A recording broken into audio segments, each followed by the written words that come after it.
A las buenas liternautas, antes de nada, como de costumbre, vamos a agradecer a las maravillosas manos que componen la música que nos acompañan siempre en el podcast. Estamos hoy aquí para celebrar el Día das Letras Galegas, que en Galicia lo que hace es conmemorar a una personalidad, digamos, de la literatura en Galicia, que haya aportado su granito de arena para hacer crecer nuestra literatura. Y este año la Real Academia dedicará el día a Xela Arias, que, en palabras de la propia Academia, con una poesía singular, transgresora, sincera y comprometida. Según informaba la propia Academia, a lo largo de este año se recordará además su trabajo como editora y traductora, que hizo realidad que muchos clásicos universales se pudiesen leer en gallego. Os dejamos un enlace en la descripción al artículo entero del que se extrajo este fragmento y vamos ahora a lo que nos ocupa hoy, que es una entrevista, siguiendo con el tema de la poesía, a un autor cuyo libro de poesía llegó a mis manos hace un par de semanas y se llama Los escritos quebrados del Úrcalo. Estamos hoy con Javier Aboy. Buenas tardes. Hola, buenas tardes. ¿Qué tal? Vamos a comenzar por lo obvio, que sería que nos dijeses quién es el caminante, o lo que es lo mismo, qué diferencia hay entre Úrcalo y Javier y qué los une. Bueno, la idea del caminante surgió a razón de un evento que hice en el año 2011 en protesta por los desahucios que había en aquella época y a que a nuestra familia nos afectó, ¿no? Entonces, de ahí surgió ya toda esta idea de escribir y relatar mediante la poesía pues, los acontecimientos que iban ocurriendo, ¿no? Y de ahí surgió pues, el libro y el Úrcalo, de un perro y un hombre que fueron de ruta de acampada libre en plan supervivencia extrema, ¿no? Acampando en los pueblos abandonados y por sitios que no conoce mucha gente, para dar a entender también que en España, la España vacía y los pueblos abandonados es un tema muy importante que hay que mirar. Ya de aquella época, en el 2011, seguimos hoy con el mismo problema. Sí, sí que es muy de actualidad, la verdad. En cuanto a tu trabajo, sabemos que has escrito poesía, pero ¿cómo te definirías a ti, antes de nada? ¿Como un poeta, escritor, autor? ¿Cómo podríamos decir?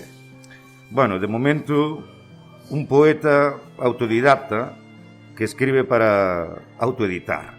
Un escritor novel y un autor anónimo. ¿Veremos narrativa en algún momento por tu parte? La narrativa en este momento no. Tengo ideas y tengo proyectos, pero bueno, hay que desarrollarlos aún y estoy en ello. En un futuro sí, pero no cercano, a largo plazo. Vale. Y entonces, en cuanto a tu estilo de escritura, ¿cómo podríamos definirlo resumiéndolo así en pocas palabras? Es un estilo personal donde utilizo una rima consonante y expreso mis pensamientos con una forma gramatical correcta y sin embrollos. Algo sencillo, básico, que entienda todo el mundo. Sí, algo directo y... directo y directo al grano, vamos, como se suele decir. Vamos a pasar entonces a lo que nos trajo aquí, que es Los escritos quebrados del Úrcalo. En el momento en que llega a tus manos, al menos desde mi experiencia, yo lo primero que me fijo, obviamente, es la portada, supongo que como casi todo el mundo.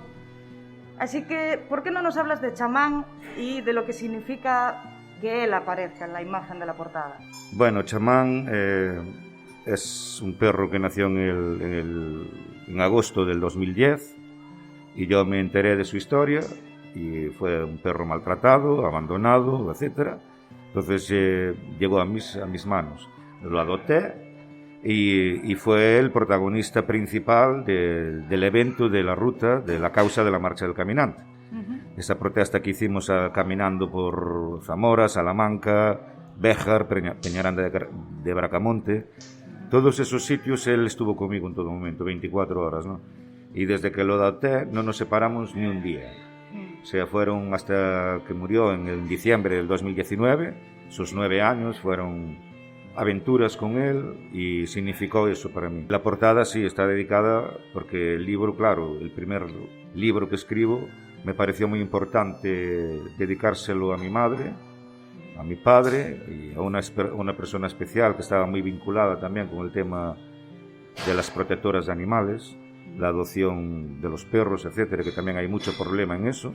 Entonces me pareció fundamental ponerlo a él, porque era autor, modelo, protagonista. Sí, un compañero de vida, como se suele decir. El caminante básicamente era él. El caminante era él, y el úrcalo es él, y bueno. Sí. En el momento en que abrimos el libro, nos encontramos un pequeño texto que voy a leer yo ahora. Aunque estemos lejos de las personas, nunca estamos solos. En el silencio más del olvido, descubrí cómo mirar en la oscuridad. Decidí no ocupar el lugar de nadie y no buscar grandes cosas. Ser yo mismo me es suficiente. Vivo allí, donde la muerte enferma o desaparece y el tiempo se para. Yo cuando leí esto por primera vez no pude evitar pensar en la situación en la que estamos ahora mismo en el mundo, de pandemia, de separación, de aislamiento social. Obviamente no fue escrito para eso, pero ¿qué te inspiró a ti? Parece que no se puede ser natural, no se puede ser auténtico, no se puede ser humilde, sencillo. Y entonces yo no vivo en esa condición. A mí la gente así, superficial, hipócrita, va en ese sentido. Y sobre todo la soledad que también perjudica a un cuidador, que, por ejemplo, que cuida a una persona dependiente las 24 horas. El libro trata también de denunciar eso, ¿no? El abandono por parte de la familia, de los amigos, de la sociedad, del gobierno, a esos cuidadores y esas personas dependientes y enfermas, ¿no? Sería por eso. Sí, bueno, es uno de esos ejemplos en los que depende de quién lo lea, nos evoca cosas distintas, que para mí es una de las cosas más maravillosas de la literatura, sinceramente. Que cada uno leemos y cada uno nos evoca un poco lo que nos afecta en nuestra vida diaria. A mí me evocó eso, seguramente porque es lo que tenía en la cabeza en ese momento. Sí, es por la... Pero es una de las cosas bonitas que tiene la literatura, a ver. Yo leo soledad, separación, y me recuerda esto, resulta tú lo escribes por otro motivo, otra persona lo lee y le recuerda otra cosa. Y para mí es para puntualizar también la resiliencia. Sí. El superar la muerte de un ser querido, una pérdida de trabajo. Sí, en ese sentido fue cuando me recordó a mí más a la pandemia, al hecho ese de cuánta gente tuvo que morir, que vivir un montón de días sin sus seres queridos, los médicos que vivían aislados totalmente de su familia. Mucha gente vive aislada. La pandemia es terrible porque ola tras ola, y mira cómo va mutando el virus, o sea, toda la desinformación que hay mediática. Sí. Bueno, a ver cómo se arregla el cuento. A ver, ahora hay que cruzar los dedos. Sí. En fin, sigamos con el libro. Le dedicas el libro, entre otros, como dijiste antes, a tu madre y a Ruth. ¿Podrías hablarnos un poco de ellas? Era una chiquilla de 27 años que murió de un cáncer fulminante al cerebro. En cuestión de un mes se la llevó. Yo la conocí, tuve la suerte de conocerla en un lugar muy hermoso y muy místico que se llama Tosos Soutos, donde hay dos fervenzas, dos cascadas hermosas, y hay un convento y hay una ruta de senderismo extraordinaria. Entonces tuve la suerte de conocerla ahí porque fui invitado al cumpleaños de Carmen Freire Cruces, que es una ingeniera agrícola, la pasión montesa, la pasión labrega es ella, y fue con la que hice un curso, fue mi maestra en un curso de horticultura en la UNED Senior de A Coruña. Entonces, bueno, en ese cumpleaños cuadró que estaba Ruth. Yo solo la vi ese día, la conocí ese día y estuvimos unas horas, lo que duró el cumpleaños, o sea, desde la mañana hasta la tardiña y desde las 11 hasta las 8 de la tarde o así. Entonces yo en ese tiempo la conocí y vi un ser tan especial. Ella era naturaleza pura, era sentimiento y amor puro hacia los animales. Desprendía bondad, desprendía empatía, era educada, era una persona que te escuchaba, hablabas con ella. Yo quedé alucinado con ella, ¿no? Además tenía una fuerza de voluntad y un empuje. Siempre estaba pensando en a ver qué hago para ayudar a esta persona, a este animal. De hecho, ella fue una de las primeras fundadoras o colaboradoras con ARCA, ¿no? La protectora de animales. Y ella incluso en su casa pues llevaba animales y tal. Entonces, bueno, le cogí un gran cariño. Y además el cariño también se le coge porque de quien venía también era de Carmen Freire, ¿no? Y entonces Carmen Freire también es una persona extraordinaria, ¿no? Y entonces viniendo de ella, estando en el cumpleaños de ella, pues ya se crea como una burbuja de una energía especial. Sí. Y entonces parece que en un solo día conoces a la persona en un año, ¿no? Y eso es cuando realmente las energías comulgan. Sí, lo que suele decir que te toca el alma. La persona de estas que te toca el alma en cuanto la conoces y como quedáis vinculados. Tenéis las mismas ideas, la misma dirección, el mismo sentido de vida, los mismos valores. Y entonces eso en una comunidad como que las que junta Carmen Freire, ¿no? La feira, esta, que voy a ir el 15 sí, y tal. Más tarde hablaremos de la feira pues también. Entonces tú te darás cuenta a lo que me refiero. Entonces eso hace como si a la persona, en vez de conocerla unas horas, en esas horas la conoces como si fuera de toda la vida. Entonces yo le cogí un gran cariño, me impresionó todo lo que estaba haciendo. Acabé conociendo a su madre, a su abuela, y también dos personas maravillosas, y a la perra que era de Ruth, que se llamaba Bella, también, que es una protagonista como Chamán, estilo lo mismo. Sí. Hay mucha gente que la quiere, va a visitar a gente discapacitada, como hacía Chamán, o sea, cosas así, ¿no? Sí. Y entonces, bueno, esa es la historia con Ruth. Y después mi madre, por ser mi madre, y además, ¿quién era? Era una maestra del arte de la calceta, del arte de la costura, era diseñadora de ropa, ama de casa, una excelente madre, una gran educadora, y bueno, dio cursos aquí en Rianxo, dio cursos en Santiago, el arte, ella le llamaba el arte de las 5 agujas, ¿no? Hacía pañitos y cosas extraordinarias, vestiditos para muñecas, bueno, hizo exposiciones, ya te digo, era una mujer muy conocida y muy querida, ¿no? Murió de cáncer también, y entonces como las dos tienen las vincula esa enfermedad, pues en el libro también quiero recalcar que eso también es otra pandemia. Sí. Que no, sí. Una más silenciosa, pero que lleva más tiempo con nosotros. No, es que estamos más acostumbrados ya. Sí, ya es como la gripe, parece como que es lo normal y es muy peligroso. ¿Sabes lo que ocurre aquí en Galicia? Sabes que Galicia es piedra granítica. Bueno, ¿sabes lo que desprende cuando se deshace la piedra granítica? Desprende un gas tóxico radiactivo que se llama radón. El gas radón, efectivamente. Por eso en Galicia hay tanto cáncer. Efectivamente. Y bueno, hablando de tu madre, de Ruth, cuando tuvimos la reunión previa a esta entrevista, me comentaste un detalle que no me gustaría dejar fuera de esta entrevista, que fue lo que hizo Chamán cuando vio a Ruth. El por qué realmente te acercaste a Ruth gracias a Chamán. Bueno, fue porque nosotros cuando llegamos allí, él, la primera persona que detectó y vio y fue a por ella, fue a por Ruth. Y Ruth lo acogió también, o sea, tan pronto lo cogió, se abrazaron los dos, empezaron, sabes cómo son los perrines, ¿no? Sí. Y empezó pues a darle cariños y ya se quedó con ella todo el tiempo, ¿no? Esa fue una cosa que a mí me dejó, porque conocía a otras personas que estaban allí, pero fue a ella directamente. Eso es el instinto animal, ¿eh? Sí, mira, cuando me lo contaste me pareció tan tremendamente simbólico que por eso quería que estuviera en la entrevista también, la anécdota. Aligerando un poquito el tono de la conversación, ¿te parece si nos hablas de las distintas inspiraciones para los poemas que conformaron el libro y de cuándo comenzaste a escribir? Bueno, a ver, el primer capítulo ya es sobre el romanticismo. Sí. Pues son cosas que me pasaron con chicas con las que estuve, con las que me gustaría estar, con amores platónicos y cosas así bonitas, románticas.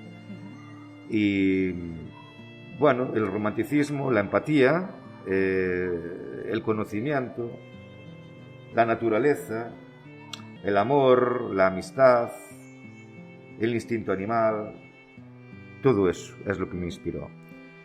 Y la soledad sobre todo, ¿no? Siempre la soledad. Pero bueno, la soledad puede ser buena cuando tú la buscas en la naturaleza y en el silencio del monte, ¿no? Sin el ruido que hay urbano o rural, rural en el sentido de los pueblos. Pues la inspiración vino por eso. Además, mi madre cantaba y me estaba siempre diciendo, oye, a ver si escribes unas canciones. Y entonces, yo qué sé, le escribía canciones y acabábamos cantando canciones de Héroes del Silencio. Sí. Y bueno, yo quedaba muy sorprendido con ella. Entonces me inspiró, me dio confianza todo eso, verlo a ella, como era Ruth, como era mi padre, como era Chamán, como era la gente buena, ¿no? Y la gente con energía extraordinaria, ¿no? Entonces me inspiró eso. Y bueno, el intentar concienciar también un poco a la gente de que empiece a valorar realmente lo que es la vida y no lo que es lo material. Porque ahora está todo el dinero y no... Sí, el resto... lo tenemos delante ahora mismo. Tenemos un ordenador, unos micros súper chulos montados, todo es dinero, y es lo que dices tú, al final hay veces que lo único que necesitas para ser feliz es subirte a la montaña, respirar un poco de aire, escuchar el silencio, que ahora mismo en las ciudades eso no existe. Eso no existe. No existe la oscuridad, no existe el silencio, no existe... Pero a poca gente nada. le gusta subir al monte porque el tiempo se paga. Sí. Entonces tu tiempo libre nunca vas a cobrar nada. Efectivamente, vale demasiado el tiempo ahora mismo. Y quizás deberíamos recuperar un poco de aquel tiempo en el que no... Y entonces en un sistema como en el que estamos, ¿qué se hace? Tú tienes que trabajar un montón, tienes que invertir un montón de tiempo en horas de trabajo para pagar el piso, para pagar el crédito del coche, porque el coche es necesario para trabajar. Es todo un círculo que a ti, claro, que a ti te impide hacer eso. Sí. Tener esa libertad de ser tú mismo, de ir al monte, de escuchar ese silencio, ¿no? Natural. Entonces ese es un gran problema. Y en las ciudades yo no quiero ni imaginar lo que está ocurriendo, ¿eh? No me quiero ni imaginarlo. ¿Cuándo comenzaste a escribir el libro? Porque claro, tenemos las canciones estas que habías comentado, que son más de tu adolescencia, de cuando empezabas cantando tú y tal. Sí, bueno, el tema de escribir, ya cuando estaba en el instituto ya ponía protestas en el tablón de anuncios, allí metiéndome con el director y con el consejo escolar y con quien hiciera falta. Un rebelde. Pero bueno, después me lo tomé en serio cuando estaba trabajando de camarero en un local. Entonces en las horas muertas, que le llamo yo, cuando no había gente, te estoy hablando de los años 90, pues en las servilletas donde pillaba, pues iba escribiendo, escuchaba canciones de Sabina o de Héroes del Silencio, cualquier personaje de la época, Platero y tú, y entonces cogía y empezaba a imaginarme yo cosas allí en la soledad del bar. Y bueno, cuando me iban descubriendo algunos clientes que iban entrando, oye, pues no escribes mal, oye, pues no tal.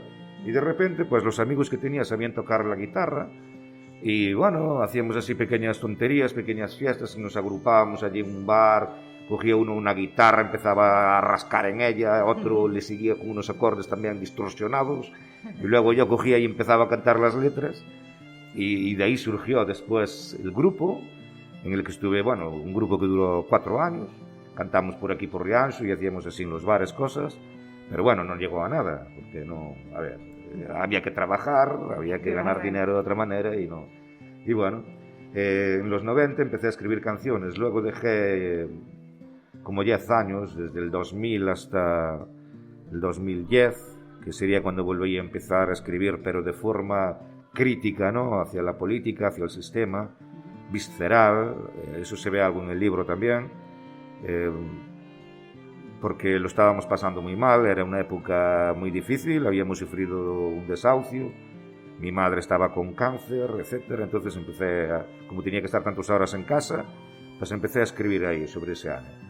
Después, en el 2015, fue cuando hice la recopilación, empecé a pensar en escribir un libro. Y recopilé un montón de poesías, poemas y canciones, y fui haciendo más hasta llegar a las 250 que tiene el libro, más las 30 canciones. Y en el 2019, cuando conseguí el dinero para autoeditarlo, porque es una pasta, entonces conseguí el dinero, hablé con la editorial Círculo Rojo y autoedité el libro. Y desde entonces pues lo estoy presentando y estoy yendo allá donde puedo a darlo a ver. Hemos hablado en persona, tú y yo, alguna vez de los bloqueos del escritor que sufrimos a veces la gente creativa. ¿Cómo los afrontas tú? ¿Y qué te ayuda a superarlos o que no? Yo creo que lo mismo que a ti. Yo cuando creo quedo bloqueado y no sé sobre qué escribir, o sí sé, pero no sé cómo plasmarlo, cojo y leo. Leo a otros autores, como a Emily Rodríguez Santos, leo a María Solar, leo a Ana Balín, leo a Petri, a Nessa Costas, Natalia Carou, Ricardo Losada. Sí. O sea, gente de aquí, o sea, suelo leer gente que es, o como Emily, ¿no?, que es anónima en un principio porque es su primera obra, pero tuvo un gran éxito porque creo que va por la 5ª edición, se lo van a traducir al gallego y está ahora haciendo el segundo y bueno, entonces me intento concentrar en la gente de aquí. Me da igual que escriban en gallego o en castellano, leo las dos lenguas. Yo escribo en castellano, me resulta más fácil y además no estudié. Yo estudié en Cádiz y no tendría que ponerme muy en serio con, estudiar el gallego para escribir en gallego. Pero bueno, es lo que hago. Si no tengo ideas, leo. Aprovecho ese tiempo para leer y de ahí surgen más ideas y esta gente enseña mucho. De hecho, Emily, la que acabas de mencionar, para los que no lo sepan, es la autora de Calas Blancas, que es uno de los libros que vamos a presentar en el blog y es otra de las autoras a la que vamos a entrevistar próximamente. Al final de la entrevista os comentaremos un poco más sobre ello. Volviendo a los escritos quebrados, ¿qué te llevó a querer publicarlo? Pues dar a conocer lo que ocurre en muchas familias que están vilipendiadas y que el gobierno no hace caso. Entonces es dar a conocer que eso ocurre en muchas familias y que no es criticable, sino que hay que apoyar a esas personas, hay que evitar las calumnias, evitar que vilipendiarlas, y entonces se trata de eso, dar a conocer el sufrimiento y el dolor tan grande que hay en la sociedad. ¿Cómo fue la experiencia de autopublicación? ¿Qué habrías hecho distinto? Bueno, claro, como quien no sabe es como quien no ve. Sí. Pues nada, en un principio miré un montón de editoriales, miré las ofertas que hacían, los precios, comparé tal, todo eso. Y luego, pues nada, la que más me interesó fue el Círculo Rojo y me puse en contacto con la editora. A raíz de la editora, pues ya me hicieron un contrato y tuve que pagar unas cuotas. Pagas primero una cuota inicial para que ya entres en la editorial y te hagan el contrato, tienes que pagar primero una cuota y después si lo fragmentas pues te dan a pagarlo en 3 cuotas más y bueno, es caro en el sentido de que depende de las copias que pidas, pues cuenta con 2.000 euros mínimo. Sí, de hecho la información la tienen en su página web y hemos estado echándole un ojo y la verdad es que para ser una única persona la que se encargue de financiar esto no es nada, no es moco de pavo. No es fácil. No es fácil. Y entonces además el libro pues no es solo a ver, está bien porque la editorial se encarga de todo, en el sentido de que si tú pagas más, depende de lo que tú pagues sus servicios, entonces ellos te van a promocionar muy bien en las librerías, vas a salir en canales de televisión, entrevistas de radio, etcétera. Bueno, pero es que la autoedición no es así. La autoedición es que tú compras 300 copias, ellos te las envían, y luego tú tienes que venderlas y hacer las presentaciones y promocionarte tú solo. Lo que es el marketing te encargas tú. Te encargas de todo, o sea, eso es la autoedición. Tú lo único que vas a hacer es enviarle un borrador, ellos te lo van a convertir en un libro físico y tú encárgate de venderlo. Y les pagas. Y encima les pagas, sí. Bueno, refiriéndome a los que nos estáis escuchando, hablando ya de este tema, si conocéis pues otras soluciones o recursos de financiación o de autopublicación, nos encantará leerlos en los comentarios. Y, por supuesto, si queréis ayudarnos a nosotros, una gran forma, como sabéis, es compartir este audio o los enlaces que podéis encontrar en protoluna.com. Volviendo a nuestro autor, ¿qué consejos tienes para los jóvenes autores que empiezan a escribir o que buscan publicar su primer trabajo? Que si tienen un diario desde muy jóvenes, que no lo tiren. que lo aprovechen, que si tienen cualquier cosa escrita, que la aprovechen, porque se trata de reciclar el conocimiento y transmitir el conocimiento de cada persona. Se trata de eso, que no nos olvidemos de nadie. Todos somos importantes y todos somos únicos e irrepetibles y todos tenemos nuestras propias emociones y todo eso pues es hermoso que quede plasmado y que se dé a ver, ¿no?, de cada persona, que somos un mundo distinto. Eso sí, está de hecho me estás recordando ahora mismo a la típica frase que se le dice a todo escritor que empieza, que es: escríbete lo que conoces.